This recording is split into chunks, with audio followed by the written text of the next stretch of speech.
So I'm Julia Seaman. I grew up outside Boston, and then I've always been interested in science, and so I'm a fourth year here at UCSF. I am in the Pharmaceutical Sciences and Pharmacogenomics program,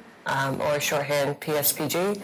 and that is a program that studies the interaction of drugs and patients and trying to better all therapy and applied science to make treatments and patient outcomes better. So that includes both making better drugs, better diagnostics, and also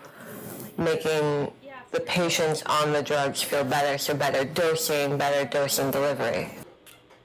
I started very early in high school taking science courses and loved chemistry and biology, and so decided to pursue that. Did my undergrad in chemistry and a minor in applied math statistics, and so I definitely wanted to move forward into something that was hands-on science and biology, but also it involved a lot of data and statistics that I could then see and look at patterns and see how things changed. And so I decided right after I graduated undergrad that I wanted to go, and I got some work, and I worked at Genentech for a little while, but decided to come back to school and get a PhD to try and sort of further what exactly I wanted to work on and what type of lab and lab sciences that I wanted to focus on. Right now, my main project is focusing on trying to find markers of treatment efficacy, so markers of how well a drug is working in a patient's bloodstream to be able to say very quickly whether that's working, the drug is working, or the drug is not working.